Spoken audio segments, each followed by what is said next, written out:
परिचय। हमारे शरीर की पांचों ज्ञानेंद्रियों में नेत्र सबसे महत्वपूर्ण अंग है। नेत्रों से ही हम देख पाते हैं और अपने आसपास के विचित्र संसार की प्रशंसा कर पाते हैं। हमारे नेत्र हमें दुनिया के रंग दिखाते हैं। उद्देश्य। इस पाठ के अंत में आप निम्न करने में सक्षम हो जाएंगे: मानव नेत्र के कार्य को समझना, दृष्टि दोषों और उनके सुधार के बारे में जानना, समपार्श्व यानी प्रिज्म के माध्यम से प्रकाश के अपवर्तन को समझना, कांच के समपार्श्व यानी प्रिज्म के माध्यम से श्वेत प्रकाश के विक्षेपण को समझना, वायुमंडलीय अपवर्तन और उसके अनुप्रयोगों को जानना, प्राकिरणन और उसके अनुप्रयोगों को जानना। मानव नेत्र और उसके कार्य। हमारे नेत्र हमें दुनिया के रंग दिखाते हैं। मानव नेत्र में एक क्रिस्टलीय लेंस होता है और यह कैमरे की भांति कार्य करता है। नेत्र के विभिन्न भाग और उनके कार्य इस प्रकार हैं: स्वच्छ मंडल यानी कॉर्निया, यह पुतली की सामने वाली सतह पर स्थित पारदर्शी उभार होता है। प्रकाश स्वच्छ मंडल के माध्यम से ही नेत्र में प्रवेश करता है। परितारिका यानी आइरिस, यह कॉर्निया के पीछे स्थित एक पतली और वृत्ताकार झिल्ली होती है जो कि पुतली के आकार को नियंत्रित करती है। पुतली, यह परितारिका के बीचों बीच स्थित एक छिद्र होता है जो कि काला दिखता है और नेत्रों में प्रवेश करने वाले प्रकाश की मात्रा को फैलाकर या सिकुड़ाकर नियंत्रित करता है। दृष्टि पटल यानी रेटिना, यह एक बेहद पतली झिल्ली है जो कि एक पर्दे यानी स्क्रीन की भांति कार्य करती है। अभिनेत्र लेंस रेटिना पर किसी वस्तु का वास्तविक तथा उल्टा प्रतिबिंब बनाता है।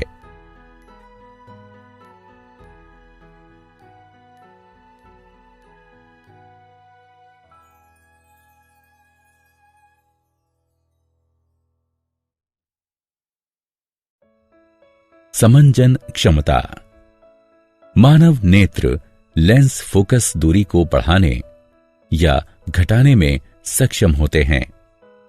इसे समायोजन की क्षमता कहते हैं। समंजन पक्षमाभी पेशियों यानी सिलेरी मसल्स की सहायता से प्राप्त किया जाता है। नेत्र के लेंस की फोकस दूरी को एक सीमा तक ही व्यवस्थित किया जा सकता है।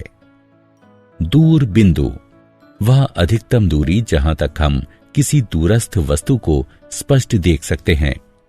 किसी दूरस्थ वस्तु को स्पष्ट देखने के लिए पक्षमाभी पेशियां ढीली होकर नेत्र के लेंस को पतला कर देती हैं।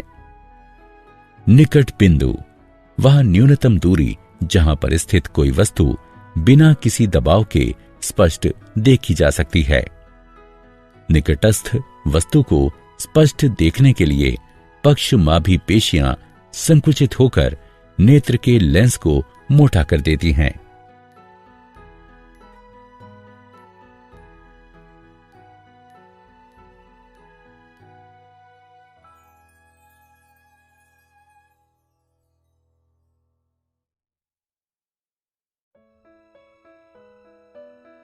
दृष्टि दोष और उनके सुधार।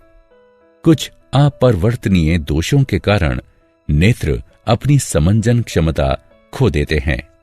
ऐसे दोष 3 प्रकार के हैं: मायोपिया या निकट दृष्टि दोष।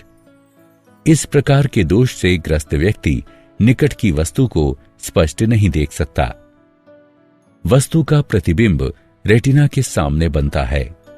ऐसा या तो नेत्र गोलक के दीर्घीकरण के कारण होता है या नेत्र लेंस की अत्यधिक वक्रता के कारण। इस दोष को दूर करने के लिए अवतल लेंस का प्रयोग किया जाता है, क्योंकि इनमें छितरन क्षमता होती है, जो कि प्रतिबिंब निर्माण के लिए प्रकाश किरणों को निर्देशित करते हैं।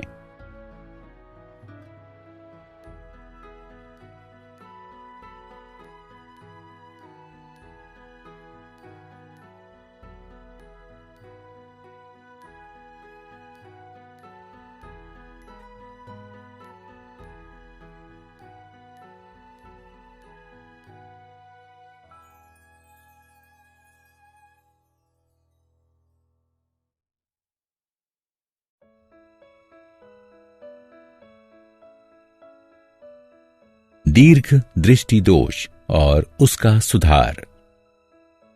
हाइपरमेट्रोपिया या दूर दृष्टि दोष। इस प्रकाश के दोष से ग्रस्त व्यक्ति दूरस्थ वस्तुओं को स्पष्ट नहीं देख पाता है। इसमें नेत्र लेंस के द्वारा प्रकाश किरणों का प्रतिबिंब रेटिना के पीछे बनाया जाता है। ऐसा या तो नेत्र लेंस की केंद्रीय लंबाई की वृद्धि के कारण होता है या नेत्र गोलक के आकार में कमी के कारण।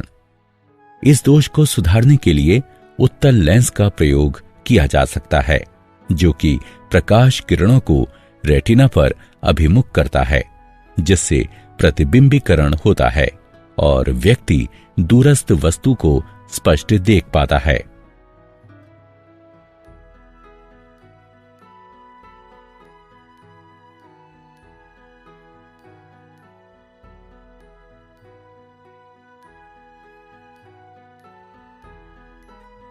जरा दूरदृष्टता और उसका सुधार।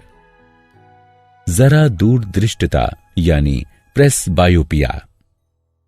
इस प्रकार के दोष से ग्रस्त व्यक्ति ना तो निकट की वस्तुओं को स्पष्ट देख पाता है और ना ही दूर की वस्तुओं को। यह दोष बढ़ती आयु के साथ दुर्बल हो रही पक्षमाभी पेशियों और नेत्र लेंस के लचीलेपन में कमी के कारण होता है। इस दोष को दूर करने के लिए व्यक्ति को द्विकेंद्रीय लेंस धारण करने पड़ते हैं, जिनमें ऊपरी भाग में अवतल और निचले भाग में उत्तल लेंस होते हैं।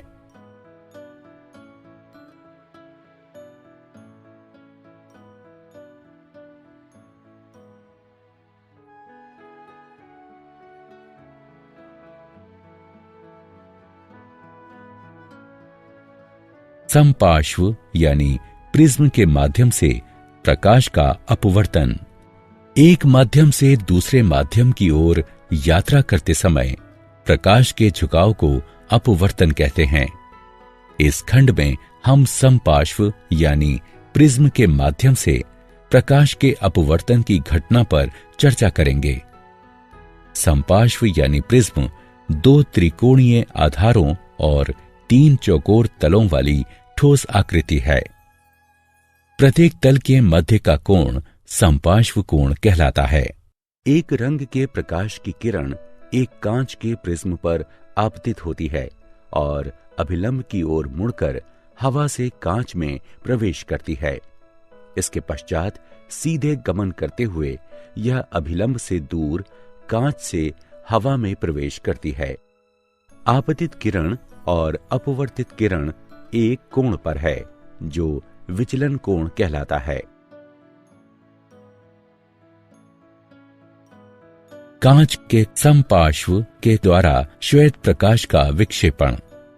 अब हम इस पर चर्चा करेंगे कि यदि हम कांच के समपार्श्व पर श्वेत प्रकाश संयोजित करें तो क्या होगा। जब कांच के समपार्श्व यानी प्रिज्म पर श्वेत प्रकाश डाला जाता है तो यह 7 रंगों में विखंडित हो जाता है।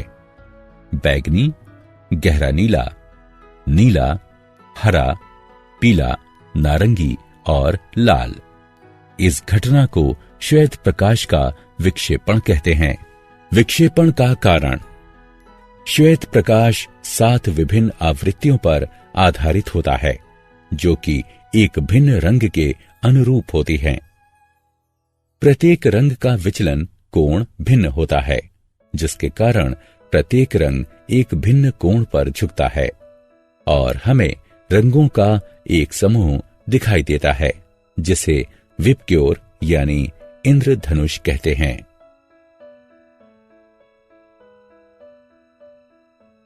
पुनर्संयोजन और इंद्रधनुष। पुनर्संयोजन। आइजैक न्यूटन ने देखा कि यदि वो कांच के दो समपार्श्वों यानी प्रिज्मों को एक दूसरे के इस प्रकार समानांतर रखते थे कि वे एक दूसरे के उलट हों, तो एक समपार्श्व यानी प्रिज्म में प्रविष्ट होने वाला श्वेत प्रकाश 7 रंगों में विखंडित हो जाता था, और जब यह सतरंगा प्रकाश दूसरे समपार्श्व पर आता था तो पुनः श्वेत प्रकाश में परिवर्तित हो जाता था। इसे ही पुनर्संयोजन कहा जाता है।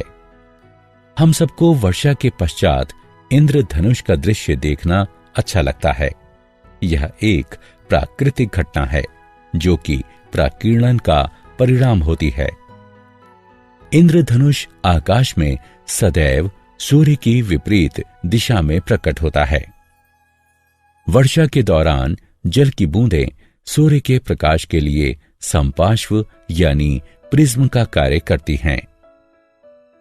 जल की बूंदें अपरिवर्तित होती हैं, प्राकीर्णित होती हैं और फिर सूर्य के प्रकाश को इंद्रधनुष बनाने के लिए आंतरिक रूप से परावर्तित करती हैं। पुनर्संयोजन ऐसी घटना है जो कि विक्षेपण का विलोम है। इंद्रधनुष एक प्राकृतिक रूप से होने वाली घटना है जो कि सूर्य के प्रकाश के विक्षेपण के कारण होती है। इंद्रधनुष आकाश में सदैव सूर्य की विपरीत दिशा में दिखाई देता है। वायुमंडलीय अपवर्तन और उसके अनुप्रयोग। हमारा वायुमंडल किसी स्थान विशेष पर समान रूप से सघन नहीं है। स्थानीय परिस्थिति पर निर्भरता के कारण यह धरातल के निकट गर्म या ठंडा हो सकता है।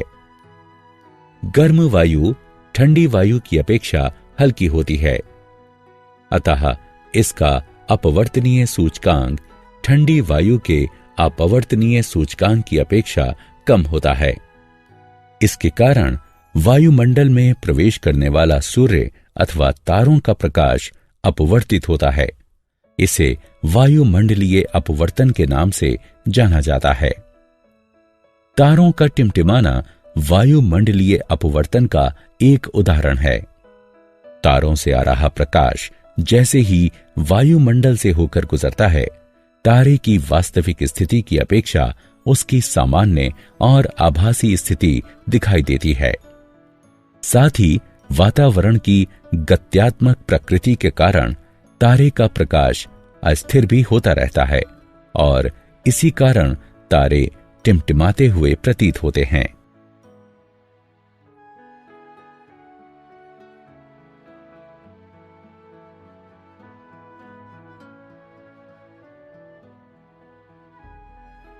हमारे हिसाब से सूर्योदय तब होता है जब सूर्य क्षितिज से ऊपर आता है।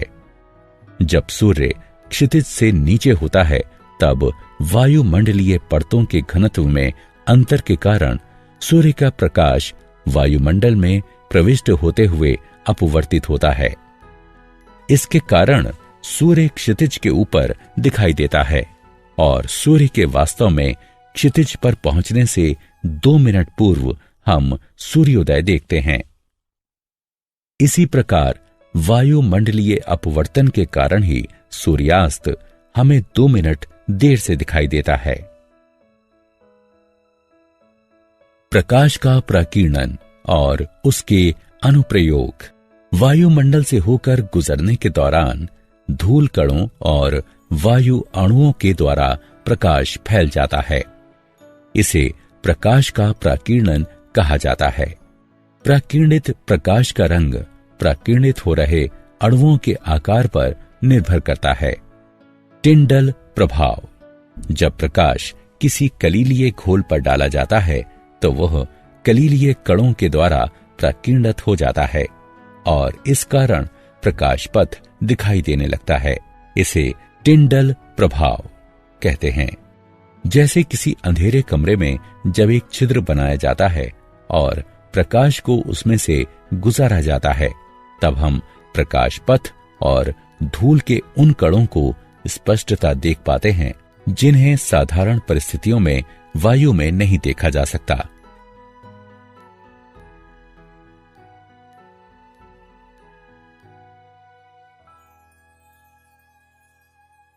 प्रकाश का विकिरण और उसके अनुप्रयोग। प्रकाश के विकिरण के उदाहरण निम्नलिखित हैं। आकाश का रंग। जब सूर्य का प्रकाश वायुमंडल से होकर गुजरता है तो अन्य रंगों की अपेक्षा नीला प्रकाश अधिक विकिरणित हो जाता है, क्योंकि नीले रंग का तरंगदैर्घ्य वायुमंडल के अच्छे कणों के द्वारा विकिरणित होने के अनुकूलतम होता है। अतः नीला रंग हम तक पहुंचता है और आकाश हमें नीला दिखाई देता है। इसका अर्थ यह हुआ कि यदि धरती का वायुमंडल ना होता तो आकाश हमें काला दिखाई देता। सूर्योदय और सूर्यास्त के समय सूर्य का रंग। सूर्योदय या सूर्यास्त के समय सूर्य का प्रकाश अधिक दूरी तय करता है, अतः कम तरंगदैर्घ्य होने के कारण नीला रंग विकिरणित हो जाता है और हम तक केवल लाल रंग पहुंचता है, सर्वाधिक लंबे तरंगदैर्घ्य के कारण। अतः सूर्योदय और सूर्यास्त के समय सूर्य रक्ताभ प्रतीत होता है। क्या आप जानते हैं, मनुष्य की दृष्टि का क्षैतिज क्षेत्र एक आंख से लगभग 150 डायोप्टर और दोनों आंखों से लगभग 180 डायोप्टर होता है। किसी तारे का टिमटिमाना उसके प्रकाश के वायुमंडलीय अपवर्तन के कारण होता है।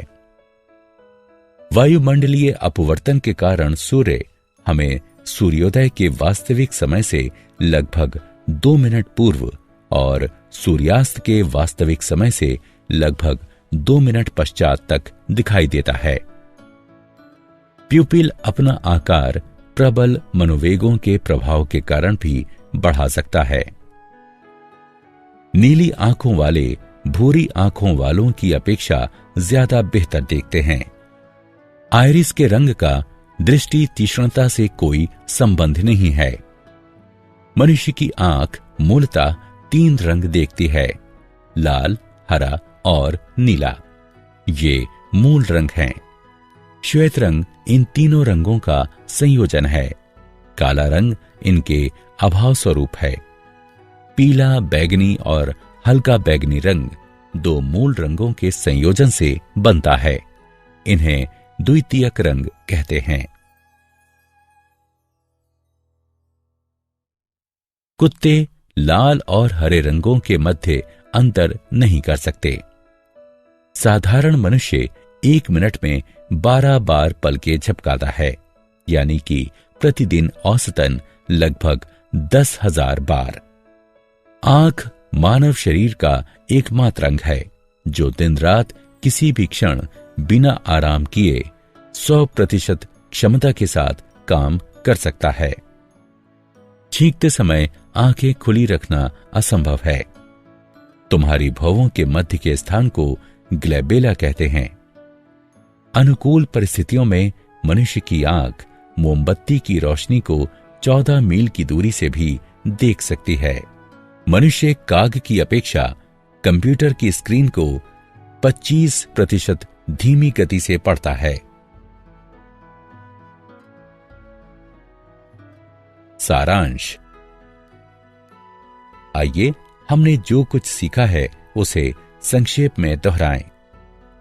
मनुष्य की आंख में एक क्रिस्टलीय लेंस होता है और यह कैमरे की भांति कार्य करती है।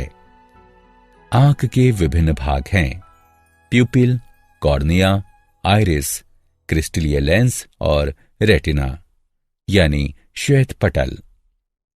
मनुष्य की आंख के लेंस में केंद्रीय दूरी घटाने और बढ़ाने की क्षमता होती है। इसे समायोजन कहते हैं।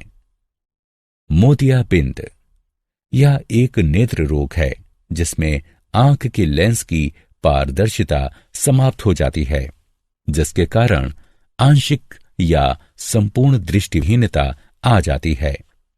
इसे शल्य क्रिया के द्वारा ठीक किया जा सकता है। समपार्श्व यानी प्रिज्म दो त्रिकोणीय आधारों और तीन चौकोर तलों वाली ठोस आकृति है। प्रत्येक तल के मध्य का कोण समपार्श्व कोण कहलाता है।